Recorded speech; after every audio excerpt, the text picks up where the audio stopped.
I'm here talking with Jason Snyder, co-host of both and localist, bioregionalist, and recent homesteader. And we're here to talk to you about localism in the context of globalism, or the idea that to achieve real change at a global scale, individuals need to be less focused on the whole planet and more focused on their actions locally. We're going to zoom in and zoom out and talk about how humans live, work, and play together and the rules and structures by which they do so.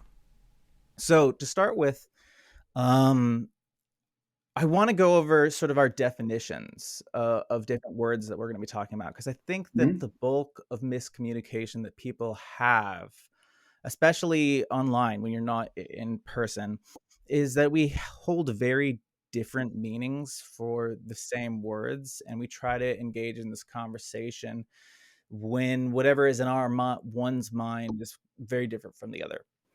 So I'm just going to go through a list of things, and I'd like to hear your definitions of these words. Sure. And I'll sort of reflect back to you if I agree with you.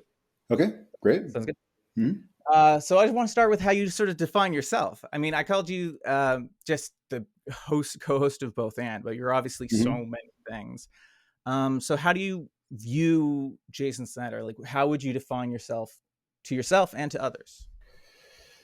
That's a moving target, even for me. My contemplative training teaches me that I shouldn't take my self-definition too seriously. But I also don't think we should get lost in emptiness. And I think that embodying a certain, agency or identity can be really helpful in the world. These days, I could tell you what I'm interested in right now. Yeah. Maybe that's easier than how I identify.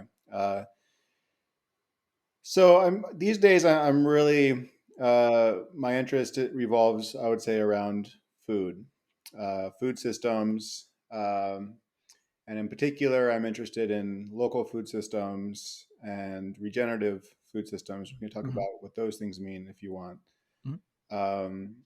And more broadly, I'm interested in not, surviving as a human race. I think that would be good, and not taking the planet down with us. That would also be good. And I kind of operate in many different intellectual milieus, I guess. I used to talk a lot about metamodernism, and I still find a lot of those ideas valuable. But these days, I'm much more drawn to localists, bioregionalists, decentralization, the regeneration scene writ large.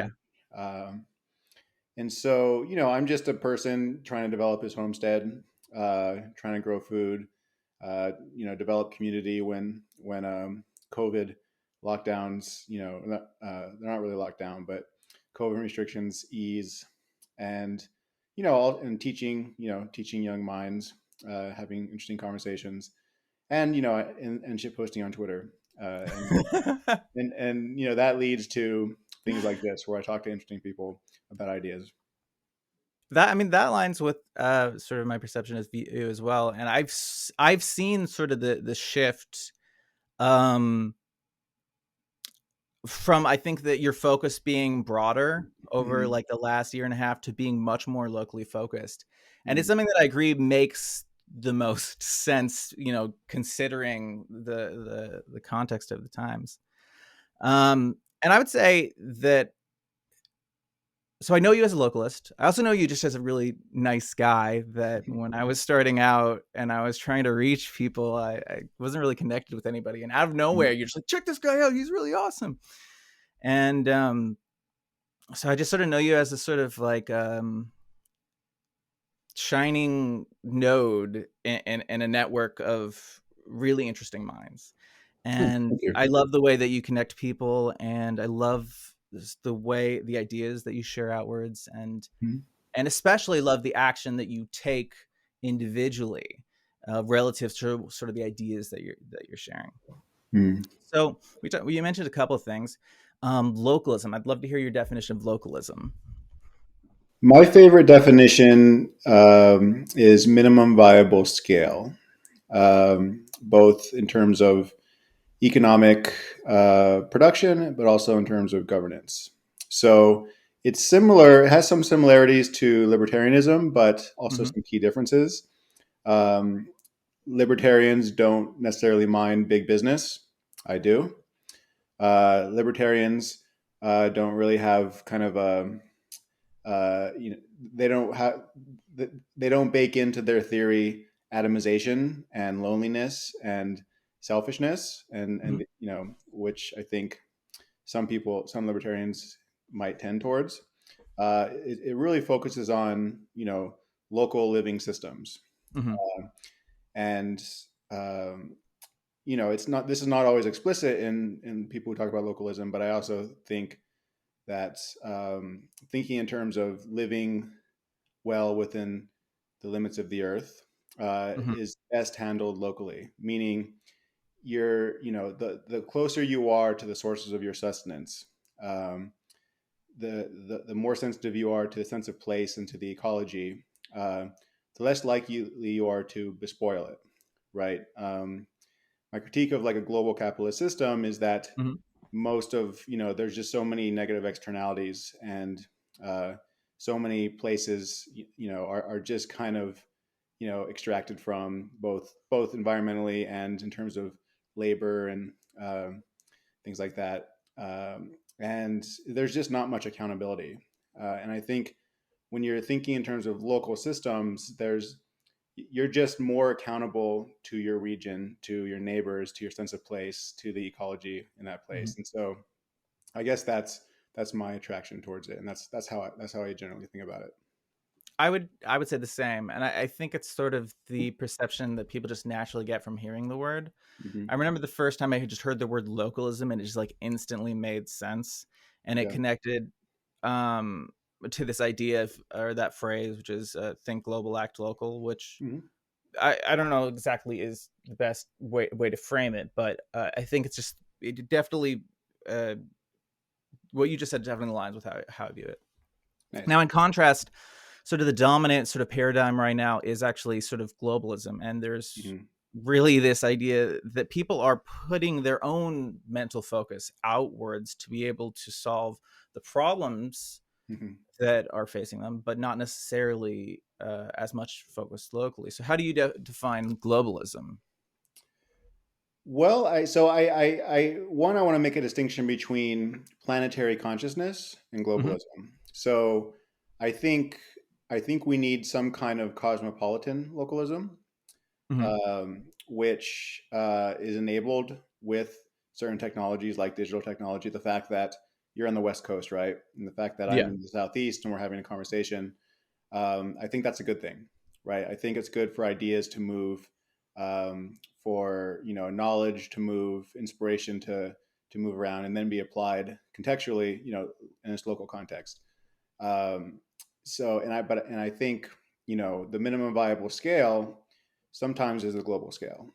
I'll give you an example. Okay. With climate change, there's projected to be hundreds of millions of people displaced. We're going to have hundreds of millions of climate refugees in the next number of decades. Um, I see that as a global problem. It's not, if tens of millions of people in Bangladesh are being displaced, that's not a problem that's localized to Bangladesh. Most of the emissions that cause climate change come from the United States, Europe, and increasingly China. And so, that's an example of a negative externality. And so, I would actually say it's anti-localist to accept that. Um, Now, so that's kind of planetary consciousness is you know paying attention to the particulars of place, to context, to local ecologies, to the diversity of cultural expression, but also seeing us all interconnected as a planetary whole. Okay, so why did I say all that? I think globalism, as it's currently construed, uh, has become what I would call an extractive system. Um, what we see with the history of colonization and slavery, and now neoliberal economics, is that we see local communities essentially being undermined, like their cultural traditions being undermined, their Hmm. resource base being undermined, Hmm. privatized by large multinational corporations. The materials are extracted out to feed a consumerist beast that's driven by the incentives of shareholder capitalism, the incentive to make short-term profits, and I just think it's sucking the lifeblood out of the world. And so it's kind of like vampire. It's like Yeah. a vampire globalism. Um, again, I want to contrast that with planetary consciousness, which I think is regenerative globalism. So yeah. Yeah, yeah. Mm, That's exactly the framing that I want to get to. yeah. Yeah, the way that globalism currently is, it's kind of like autophagy. Like the planet is devouring itself. Yeah. I mean, if you see us as we are, as part of nature, that's cannibalizing itself. It makes Yeah. sense. Hmm. So you said global consciousness, and my mind went to another thing I was going to ask you to define, which was collective intelligence. Hmm. And I'd like you to sort of define both of those and compare and contrast collective intelligence with global consciousness.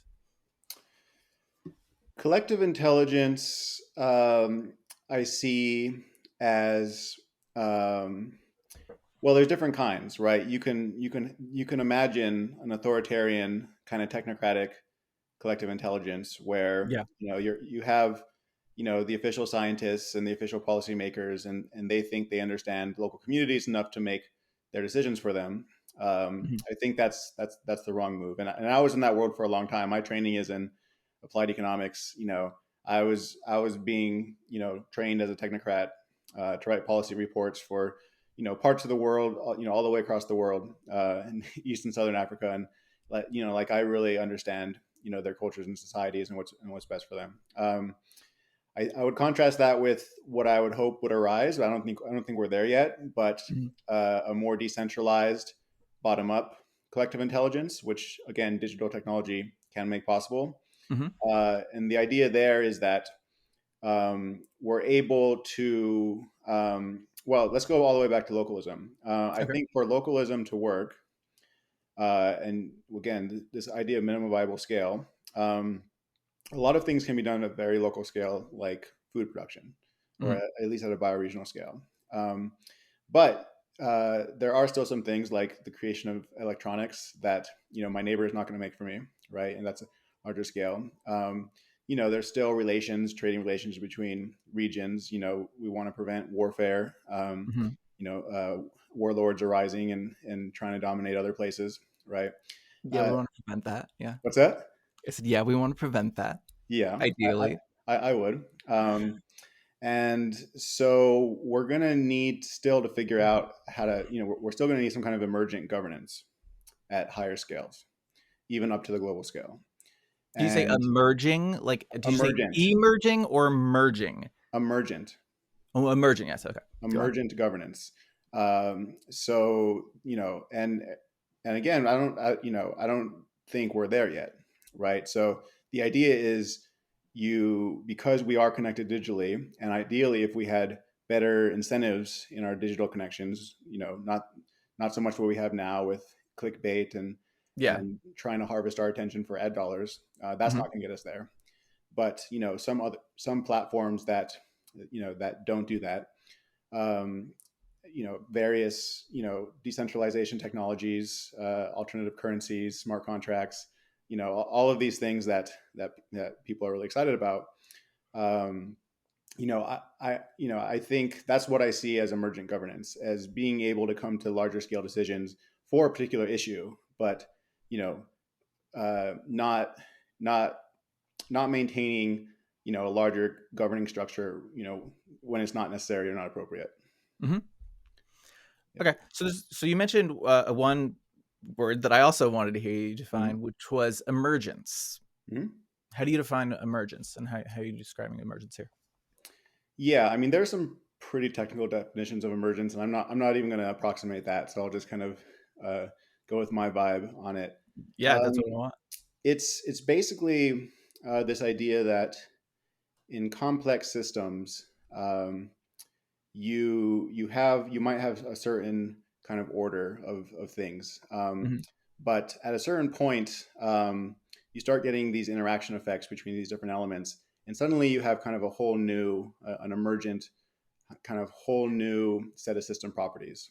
And so a very simple, obvious example of that is the human body and the Yeah. evolution of, prokaryote to eukaryote cells, cells being engulfed into larger organisms, and the human body itself, right? Like consciousness, one theory of consciousness, and I'm kind of agnostic on theories of consciousness, but one theory of consciousness is that it's an emergent property of all of these different systems in the body kind of interacting with each other, and Hmm. consciousness kind of emerges out of that.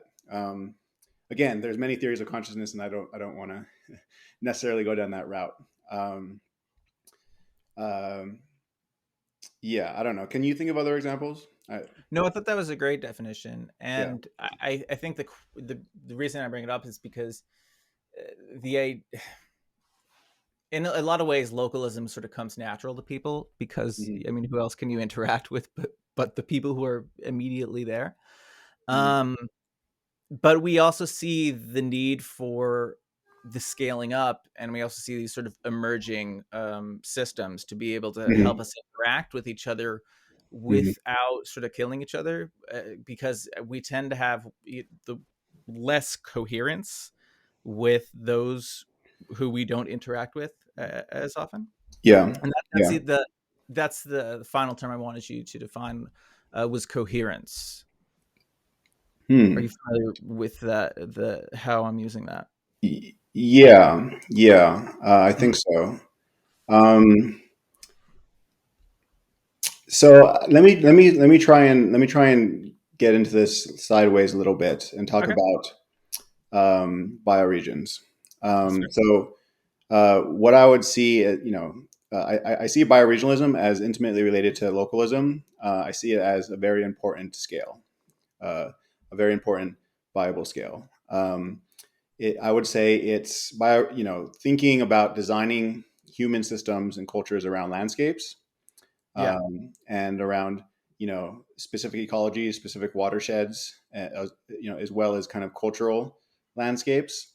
I would say that a bioregion is, that scale is a coherent governance structure, or could be made into a coherent governance structure. It's coherent because it's well, contrast that with, say, what we have now is like states. Most states are not ecologically coherent. They're not they're not really often culturally coherent, and that just creates a lot of unnecessary problems, I would say. So, an example, let's just say that a state line or even a county line cuts across a watershed, right? And then Yeah. you have different jurisdictions. You might have different laws within each jurisdiction. You It basically fosters kind of two separate agendas that might be moving in different direction and don't have larger coherence in terms of the health of the watershed, for example. Um, so, drawing from that example, I would say coherence is something like many different parts of a system interacting in a way that um, you know achieves some kind of legible purpose or goal. Yeah. In I don't want to use the word efficient because that term is kind of a loaded term, but in a way that doesn't fight against itself. Yeah. The word that comes to mind for me is harmony. Yeah, Like yeah, sort of like hmm parts oscillating together in hmm resonance. Basically, yeah, that's what I have yeah. for parents. That's a good way to put it. Yeah. Now you also said, I didn't have this on my list, but you said bioregionalism. So I just Mhm. wanted to have you clarify what you mean by bioregionalism. Yeah, well, so it's interesting. I kind of consider myself both a localist and a bioregionalist, and these are kind of two separate camps, which is really interesting because I see them as their interests and goals are largely aligned. There's a whole kind of bioregionalist movement going back to like the 60s and 70s and going through, but there's a couple elements of it. One, again, is kind of like this coherence in human structures and scales that allows for allows for one to be in more intimate contact with the biophysical limits of your place. And so people often talk about like creating bioregional economies, a bioregional circular economy where you try and reduce your inputs from the outside and you try and recycle your outputs. Instead of it going to waste, it gets recycled into some kind of fertility or reuse somehow. Um, Bioregionalists also tend to think in terms of like the local community. They tend to think in terms of I think they're a little bit more slanted explicitly towards like an ecological consciousness, where they care about maintaining biodiversity, soil Hmm. health, water quality. Um, but to me, it's just it's a certain scale of localism with kind of an ecological, overlaying an ecological consciousness onto it. And again, Hmm. localists, I would say, also have an ecological consciousness, but it's not always so explicit. But small scale farmers who tend to be localists, they tend to take care of their land and their soil and everything as well. But it's just not so much an explicit part of the ideology. That's great. And I have a follow-up question, which is the idea of the lines between bioregions that, Mhm. as always, lines in human minds are sort of abstract. But where are those lines being drawn and by who? They're fuzzy. Okay. They're admittedly fuzzy. You can define bioregions at multiple scales. I could define my bioregion by the watershed I'm in. I could define it by the fact that I live in the Blue Ridge mountain range. I could define it as something like Southern Appalachia. Hmm. Um, I tend to like using Southern Appalachia. I think it makes sense both ecologically but also culturally. Okay. And so, it's fuzzy, and I think oftentimes it depends on what your goal is, and this is where I think this idea of emergent level governance comes in. It's like, okay, we're having water quality issues. Okay, what's the relevant scale? Well, it's the watershed. Okay, so let's think in those terms. Hmm. We're seeing a certain kind of species that is you can find all around southern Appalachia. You're finding it starting to die off. Okay, what's the relevant scale to think about that? It's at the bioregion. Um, but I also think culture comes into it as well. I don't think you can so easily separate culture and ecology. So an example here, the culture of Southern Appalachia, I think, is pretty distinctive. And when you say Southern Appalachian culture, people generally know what you mean, right? And I think the reason you can't extract it from ecology is I think a lot of culture arises out of the ecological constraints that human populations arise in, right? And not that I'm not an environmental determinist, so I also think that humans create niches which can change the environment and create different types of affordances and stuff. But Hmm. uh, yeah, I think in terms of like who draws the lines, I think that also should be, and for what purpose, right? So we choose a purpose, and then you need to have some kind of um, deliberative process to with people of like, okay, where is this natural boundary and why are we putting it there for Hmm. at this time. That's great. So that's great. I feel like we're pretty aligned on like how we view different words, and there are a Nice. couple of just the clarification help me get closer on the same page.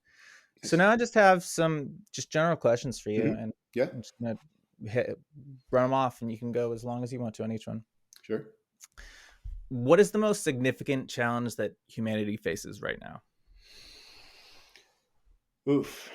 um, there's several, but I think and they're interrelated, so it's hard to pinpoint one. I mean, I do think our climate ecological crisis is pretty dire. Hmm. Um, if we don't get our climate emissions under control, and we get to 5 degrees centigrade above pre-industrial levels, that's pretty much it for human life on Earth, uh, as far as we know. Um, Even if we were to cut carbon emissions tomorrow, the effects of climate change are going to be with us for a long time, and it's Mhm. still going to create rising sea levels for a long time, and it's still Mhm. it's still going to create these things, similar with other ecological issues. So you have loss, rapid loss of biodiversity. That's an existential threat to humans. We have rapid topsoil loss. We have a crash in population of like pollinators, bees, the creatures responsible for allowing us to grow food. Mhm. There's just so many, biogeochemical flows are out of whack. Ocean acidification. I mean, I could just Yeah. list this stuff, right? Yeah. Yeah. Um, so I think that's pretty dire, but I think that's also connected to, that's obviously connected to human systems and how, our paradigms, the paradigms by which we make sense of the world.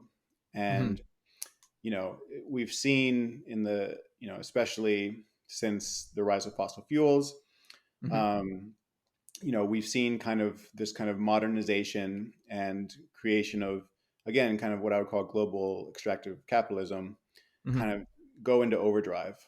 Um, I would add, I do think that energy availability is an underrated concern. Um, Fossil fuels are starting to run out, and Yeah. even before they run out, this can get more and more expensive to extract them, such that the return on energy invested is going to be decreasing. Um, of course, we can switch over to renewable energy, but it's very unclear that we would be able to power this kind of global economy Mhm. without fossil fuels. It's very unclear to me. Um, and so figuring out, so for me, there's going to be kind of, these kind of forcing functions from the environment that are just going to make life harder and harder for us.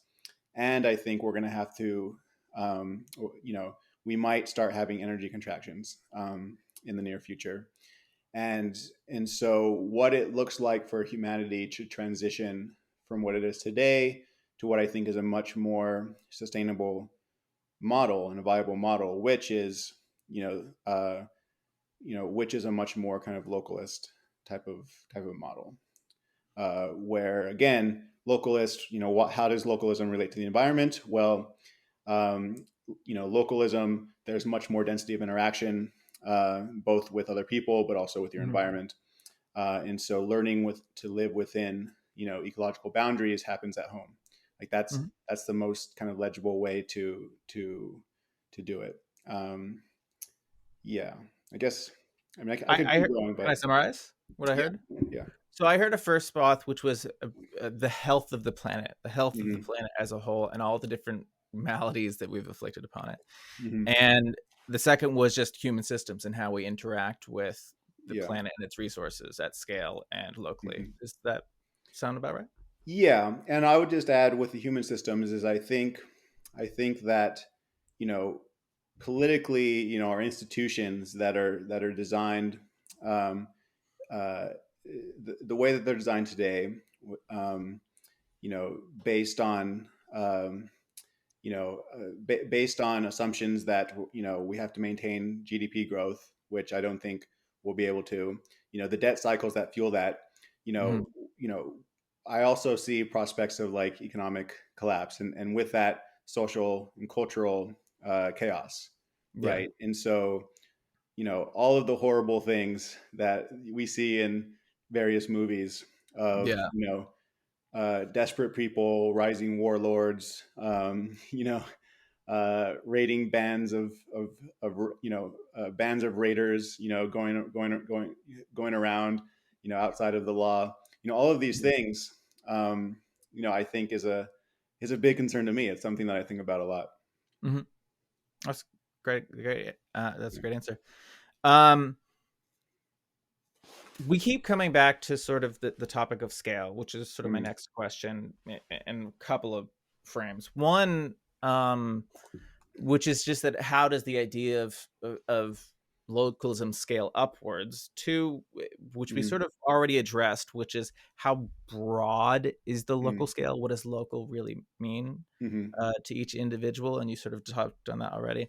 But also, how sort of localism connects to the ideas of isolationism Mm-hmm. and nationalism, and sort Yeah. of what prevents the opposite problem where people become too focused on their own people such that they drift further away from others is my question. Yeah. Well, this is why I introduced a term earlier, cosmopolitan localism. I think 21st century localism has to be a kind where, again, we're trying to provision um, necessary goods and services as locally as possible. But there's still going to be trade.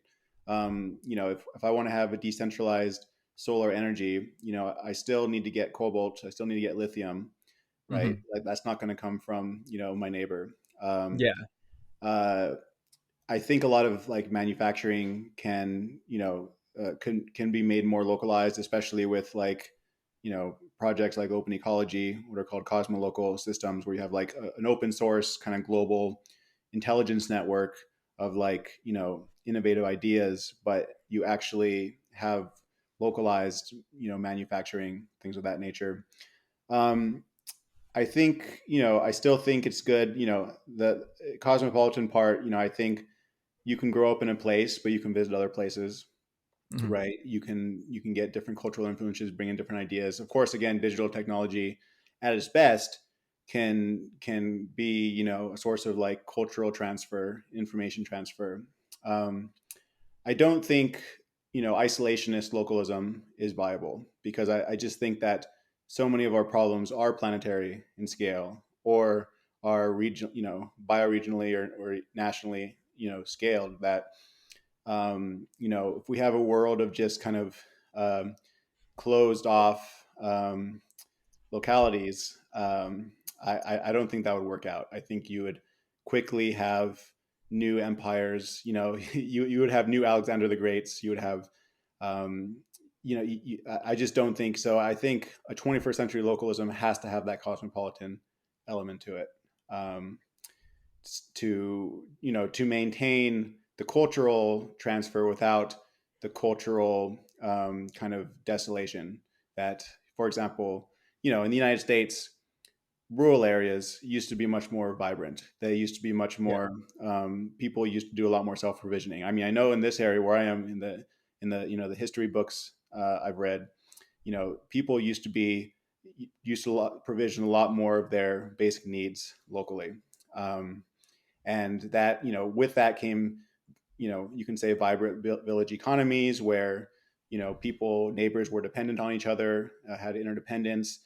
There was like festivals, there was all kinds of it was just a very vibrant life that you don't really see nearly as much in rural areas now because they've just been they've turned into ghost towns basically. Yeah. um, so having so for me a cosmopolitan localism where is you can think of it kind of like you know the term autopoiesis. A cell has a does have a boundary, but it's a porous boundary.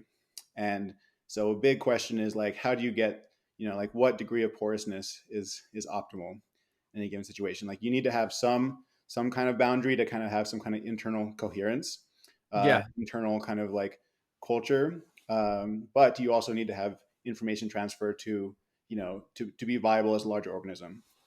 Hmm. Oh, we better be careful. We start talking about walls because that's the immediate that's the immediate metaphorical analog there. Right, right, right. But no, these are walls with doors. Yeah. Yeah. We've talked a lot about like what does not work with Mhm. current systems, but Yeah. what about the current systems does work well, and what should we Hmm. sort of keep as we move forward? Well, I think you know some of our technological and scientific infrastructure I think is worth keeping. I mean, our medical infrastructure. Um, I also think that we should live healthier lives and eat healthier and there needs to be a lot of changes to the healthcare system, but a lot of kind of modern medicine, I think, has a place or can have a place, especially in kind of emergencies. Like, if I need to get operated on, if I need, to get my appendix out, it's nice to, have the equipment around and the people who know how to do that, right? Um, some aspects of technology. So I think that we should be thinking in terms of appropriate technology, not just technology for technology's sake. So, digital technology, Earth observatory systems, things like geographic information systems, Mhm. satellites, allowing us to kind of like create this, you can call it kind of this feedback, cybernetic feedback between what we're doing to the Earth and then seeing what we're doing to the Earth.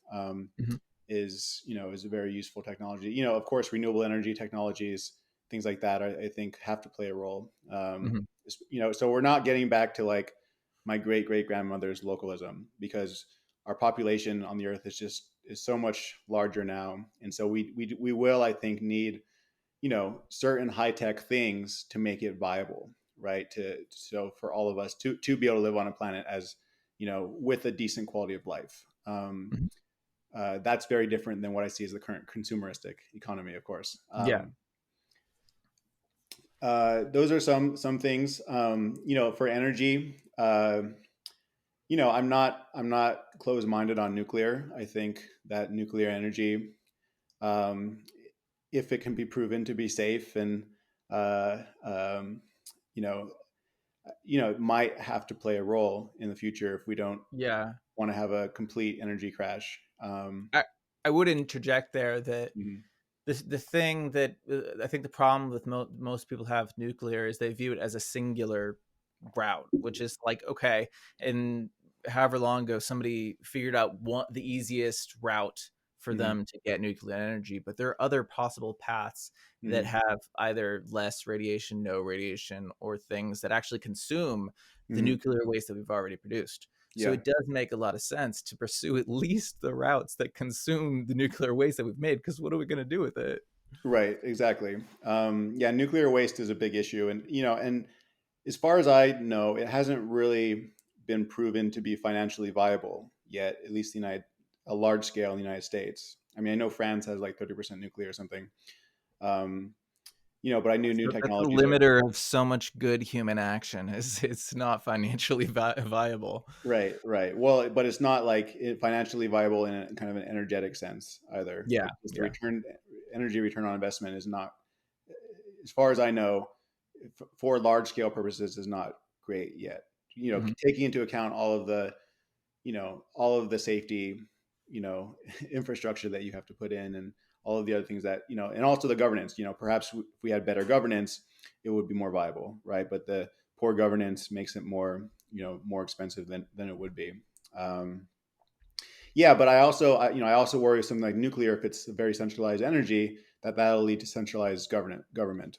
Um, and so I don't think that there's a silver bullet solution there. I think different places will find different approaches to meeting their energy needs, right? Like, um, here in where I am, we have, we there's various kind of mixtures. Some kind of small scale hydroelectric. I could see some solar, Mhm. some windmills. Um, uh, probably not so much like probably not so much like bio like bio crops, just because we don't have a lot of space to grow, to grow food, and whatever space we have, we need to use it for food. And so I just think that any every place needs to kind of find different solutions and have a decentralized energy grid where, I mean, I like the idea of like an energy internet where you can kind of like produce energy locally, but then share it across transmissions lines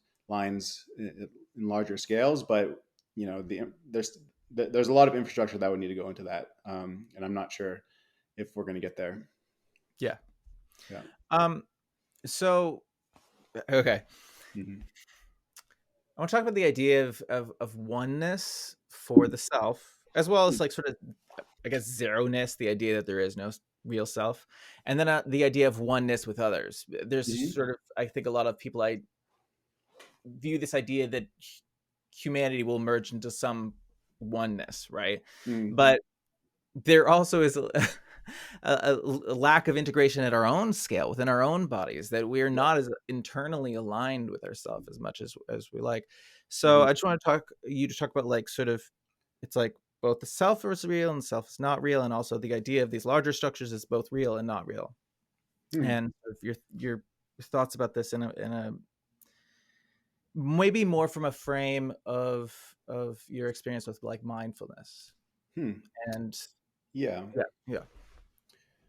Um, so I think that many different conceptions of the self can be useful. I'm kind of a pragmatist, and so I've spent a lot of time cultivating the no self experience, described in Buddhism. Um, but I also think the flip side of that coin is big self with a big S, Yeah. and I think that it's actually a very similar, at least in my experience, a very similar kind of experience. No self, if there's no self, there's just kind of like the flow of nature happening.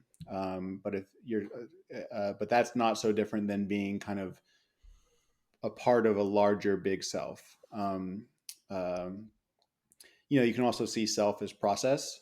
Mhm. So it's not like there's not like one eternal separate thing, but it's actually this dynamic, evolving, emergent property. And I think that's a very interesting, useful frame. You can also think of multiple selves, right? Like this model of like, different personalities inside our own consciousness, kind of fighting it out, right? Mhm. Um, and so I think all of these, my approach to meditation and contemplative practice is to constantly switch lenses and see which ones seem resonant and have traction, at that time. Yes. Um, Love that. yeah. In terms of like how this relates to kind of like the larger global self, I do think, I tend to, believe, although I try to hold all beliefs lightly, but I tend to believe that we are part of some unfolding larger process, and we are just a lens that's viewing itself with, right? And so you can say the universe, you can say nature, or whatever Mhm. abstraction you want to use. Like I am a temporary lens by which nature becomes conscious of itself. Mhm. Um, and so from that perspective, there's a quote by Kenneth Folk that goes something like, "If we were perfectly self-interested and enlightened, we would love everybody because we wouldn't see them other than ourselves." And so this is kind of a big self perspective where, um, you know, we all come from the same materials. We all evolved from the same process. We were all neighbor single cell organisms, at one time, and so to see ourselves as all part of a larger whole, I think is really healthy, with the caveat that that doesn't become kind of a top-down totalitarian oppressive Yeah. thing where you stamp out all diversity, you stamp out, you have this conception of this holistic conception, and everybody has to conform to it. I think part of being a larger self is understanding, you know all of the myriad expressions of that self, Mhm. all of the manifestations of it, and and so I think to me, I find it fascinating, and it's probably not a coincidence that I think this aligns with my kind of vision of cosmopolitan localism as well, right? Where the individual personality, I don't think, should be shunned, right? Like for me, like I can observe my personality and I can celebrate it and enjoy it and play with it, while also not taking it too seriously, Yeah. and not like grasping onto it, and but I should still cultivate it. Um, and the same way we do in kind of this cosmopolitan localist vision, where we celebrate community diversity, regional diversity. We celebrate the fact that different places around the world have different cuisines, right? That's based on kind of local ecological conditions, like different kind of varieties of fruits and plants and animals that that can be grown there, and that leads to like this great diversity of expression of the human experience. Um, yeah. That was a great answer. That was one of Cool. my favorite answers that you gave so far. So we're coming up at 45 minutes. So I'm Mhm. going to ask you just a few more Yeah. questions and then move on to like a few closing sections, which are Mhm. just more rapid fire. Sure. Um, you mentioned sort of that totalitarian thing, Yeah. and uh, we've talked a little bit about the idea of scale and Hmm. the idea and the way that sort of the many people say sort of U.S. democracy has been one of the more successful organizations of people at scale, Hmm. and one of the features of that is sort of that the system itself has repeated itself within itself. You know, you have the federal Hmm. government, you have state governments, and you have county governments, and then you have Yeah. city governments, Hmm. and sort of this reflection at each level of the structures of what's above and what's below. Hmm. And so I guess my question is it possible to have any system at all that does not have this sort of repeating fractal organization where it's really just one unified system that, you know, would not result to the in this individuals within suffering? Or is this something Hmm. that like it's fundamentally necessary? You have to have that sort of breaking apart of the structure. You have to have that fractal nature of organization. Um, I do think you need to have the fractal nature, but I also think that the way that the way that we've seen it play out in the past is not necessarily what needs to play out in the future. Um, I think that you know so the difference between something like localism and something like federalism, which is I think what you're describing, Yes. uh, has to do with kind of the direction of intelligence. Um, and I think, when the United States Constitution and, the United States kind of governance structure was being hammered out, like they didn't have the technological affordances that we do today.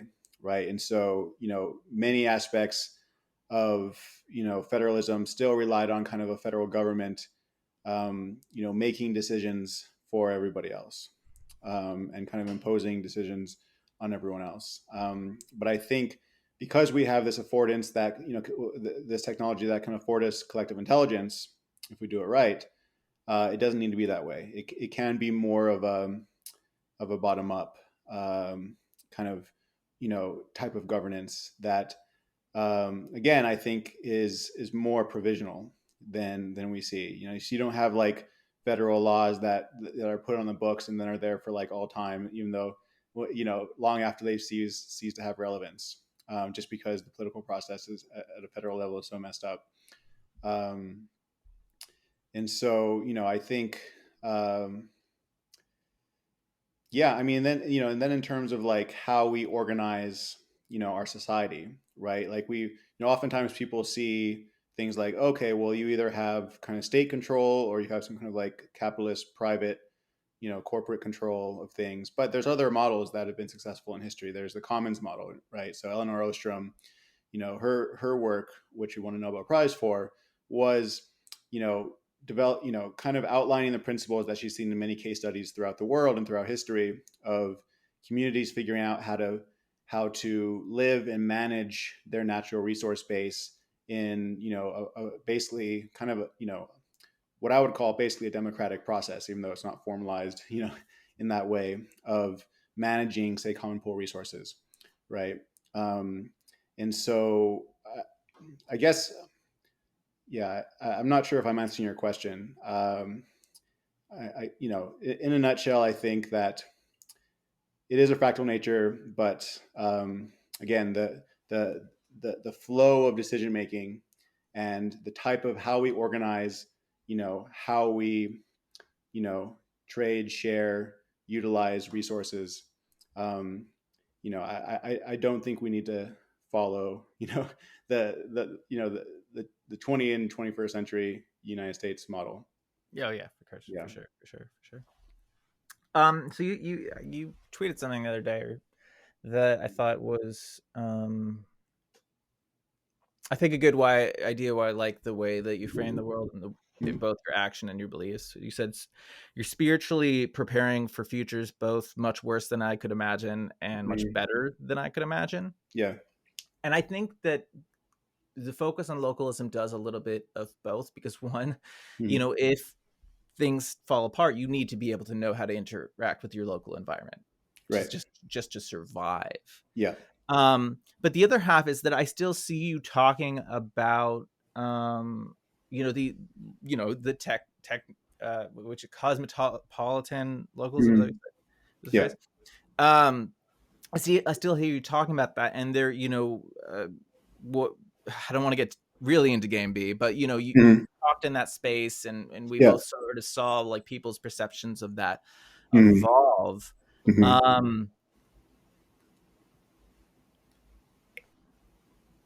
and so, okay, so I want to ask. It's about the duality of these two perspectives. Mhm. And so, like, one is like I've seen you move this direction while also keeping a Mhm. foot in the Mhm. broader lens. But Yeah. what pushed you in that direction? Like, what is what is the story that was like, okay, I really need to make a change towards focusing on my own world and building it out and food production too, Yeah. and the homesteading, Yeah. what made you know? What Mhm. brought you to the moment that you knew I have to do this? That's really hard. I don't know if there was like one moment where all of a sudden I shifted overnight. Mhm, It's kind of this process of accretion. So my training, my PhD training, again, was in applied economics. I was being trained as a technocrat, and I was just kind of miserable, like doing the research, even in my postdoc. I just didn't like it, and I felt both. Well, I just didn't like the actual work, but I also just didn't believe in it, and kind of that model that mhm, they proposed, which is more of like a kind of a technocratic, but also like structural transformation. Basically, like we need to make develop, we need to make poor countries more like the West. We need to bring in like private investors and get them plugged into the globalist economy. All of these things. And so, and then, I as I got interested in metamodernism and, was interested in those ideas, still am. And Game B arose. And, for a while I'd started getting interested in like complex system thinking, uh, mhm. and Game B, I think, is deeply informed by that, and so there was definitely Yeah. some influence there. But also just talking with friends, reading other books, about complexity and the importance of kind of self organization and emergence and these concepts. So that started infiltrating my consciousness. Um, I think what really, I mean, so this shift for me really happened, started happening when we moved to North Carolina about a year and a half ago. So my wife, she had studied for her PhD in sustainability, kind of, called community sustainability.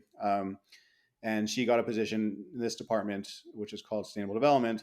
Um, and so, so I started, just being around people that kind of aligned with these views, and it kind of made me easy. It made it easier for me to kind of, kind of shed my previous training, right? Yeah. And especially, when I was able to start teaching in this department, of like, okay, like I don't need to like be this compartmentalized where like I hate my professional life really.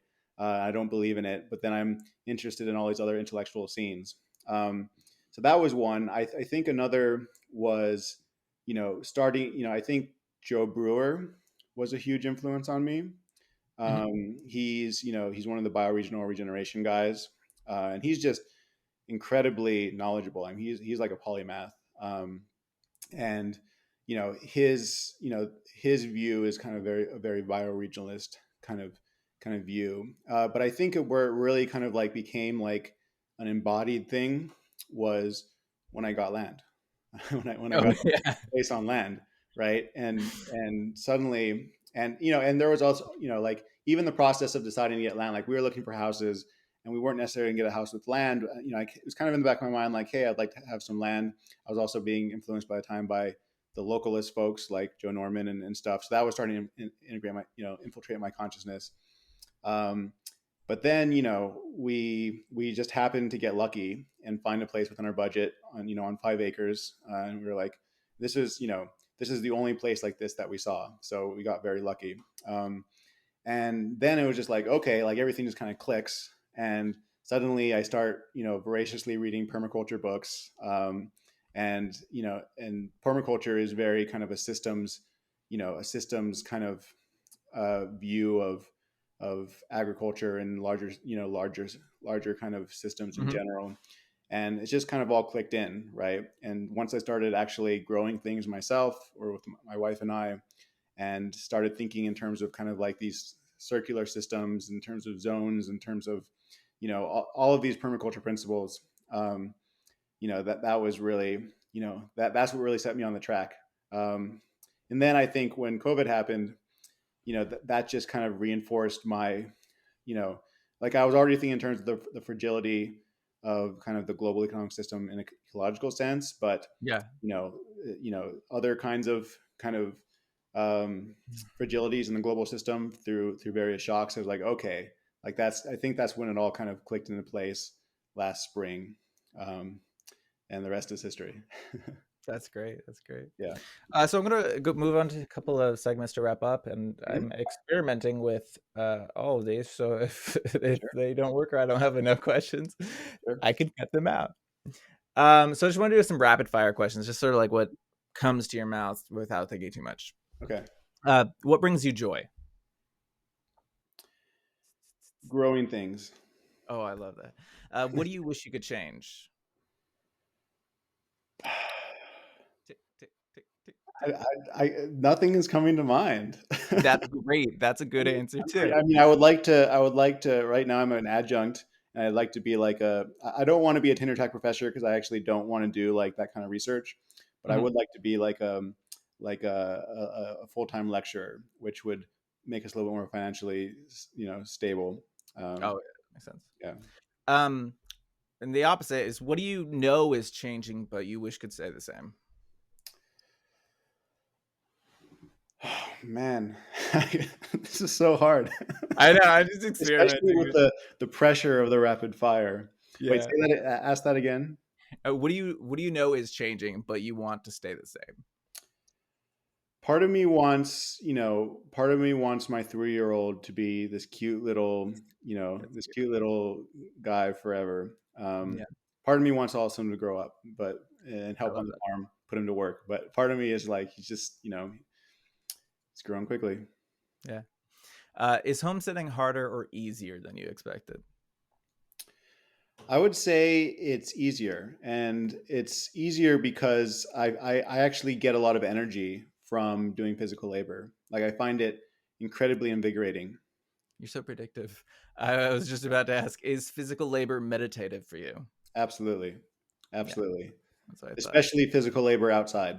Working, getting your hands in the soil. Mhm. Working with living systems. Incredibly, yeah. Uh, do you think that the world you leave for your children will be better than the one you entered into? Hard to say because so much of it is not up to me. You mean the world that I specifically leave them, that I build, that or the world in general? It can be any answer you want. Um, I would hope to build a little. I want to build basically a Garden of Eden on our property. That's the long term goal. That's great. I love that. But That's if the dream. if the world is unstable, there's going to be people invading it. So, you know. Yeah. Uh, do you miss anything about your life before homesteading that you somehow can't get now? Well, I miss like having house parties and seeing friends, but that's more about COVID. Yeah. Like Yeah. we moved here right when the pandemic was starting. That makes sense. Yeah. Um, so I'm a big believer that it's good to not think of what is true or false in terms of dualities, and then it's really good to think about it in terms of a spectrum of being like you're completely sure that it's false, you're completely sure it's true, and like halfway between is Mm-hmm. Sort of you have no idea. So I'm going to list some statements and Mm-hmm. predictions too. And I just want you to say 0 means that you completely disagree. 100 means you completely agree. And anywhere in between is Okay. range. Okay. Humanity is in the greatest period of prosperity that it has ever experienced.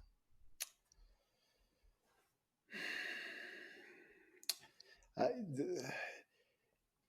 in terms of physical stuff, we have more physical stuff than we've ever had. Yeah, you got to do a number though. Number though, I would say 25 on that one, but I would give a very long, nuanced answer if you let me. Yeah, no, I feel the nuanced answer. Uh, humanity is at a turning point. 100. Yeah, that's a good one. Yeah. Okay, some predictions. Capitalism will be the dominant socioeconomic system in 50 years. Wait, hold on. The last one, I want to give a 95 because I don't think we could be totally sure of anything. Okay. Yeah, Uh, that's great too. Capitalism will be the dominant economic system in 50 years. Yeah. Well, to me, the scale is what matters. Like you might have localist scales that are more Let's say capitalistic. scale. Let's say globally scale. Um, I would give that 30. Cool. Cool. Mhm. Okay. Humanity will be multiplanetary within 50 years. Definitely not the way that our mind is thinking, but it's something that people think is the solution. I mean, you might have some LARPers on Mars that, like live horrible lives. Does that count as They're multiplanetary? LARPing homesteading on Mars, but they can't grow anything except for in a tiny little tube. Um, well, that assumes that, there's still going to be a civilization in 50 years, which I would say about a 50. Multiplanetary. Um, I mean, I think that there will be people on Mars and there will be people on Earth. I don't know how civilized it will be. So yeah, that sounds like it doesn't need to be that civilized. So just number for that would be So I'd give a 70. I mean, Musk and Bezos seem pretty serious yeah, makes what sense. they're doing. Um, within 2 years, will people be able to go back to life without having to wear a mask in public? Within 2 years, Yeah, I'd give that an 80. oh, that's good. I like that feeling. Yeah. Um, okay. The dominant human social structure within 25 years will be localism. I'd give that 33. Okay. Okay. Uh, produce within 25 years will have significantly more nutrients than it does now. I'd also give that 33 because I think that depends on if it's local, if we adopt localism or not. Okay. Well, the Yeah. next question is that the bulk of food within 30 years will be produced locally, like physical mass of it will be mostly produced locally in 30 years. 33. All right. All right. It, All right. all of those are tied together. I say 33 because I think there's many alternatives there. Global capitalism, I gave a certain percentage. I also think neo-feudalism, large scale new large scale empires and new dark ages. I think all of that is also has is very much in the cards as well. Yeah. Yeah, trying to move the needle the other direction, but it Yeah. just really wants to swing that way. Yeah. Okay, and then one final one looking back, which is the internet has had a net positive effect on collective consciousness over the last 10 years. No. I would give, um I'd give that a 25. There have That's been a strong few for me, man. there have been a few gems, but Yeah. and the potential is there, but right now we're like a schizophrenic. If you were to imagine the information economy as a human, it would be a schizophrenic human, not functional. That's good. I am just using all the facts, honest. Using all the facts, honest. Using all the facts, honest. Using information. And so finally, just to wrap everything up, Hmm. I just want you to make one prediction and to say one thing to your future self. I Give like one, a focus on the future, as you can tell. give one prediction. I will have a food forest on this property in 10 years. I love I'm it. going to make it happen. To tell my future self, something I would want to tell my future self now. Yeah, that you currently would tell maybe somebody yourself in 5 years. Huh. That's such an interesting question. These are mind benders. I would say, man, I mean, we always frame that question as, what would you tell your earlier self, right? Mm-hmm. Um, what would I tell my future self? Maybe Um, another way is like kind of like what do you not want to forget? yeah, yeah. So I would go back to like, all of these moments with my son, and all of these memories. I would say don't forget those. That's great. Yeah. So you would tell your future self about the experience with your children today. That's great. Yeah, I think so. And I think I would also tell my future self, like right now I'm in the mode where I'm still like in learning mode, right? There's a steep learning curve with homesteading, with permaculture. And so, but it's very joyful. It's also very challenging. And so I would hope that my future self, who's hopefully much more of an expert, doesn't forget kind of like the process that got him there. That's great. It's been great talking with you, Jason. Um, until next time.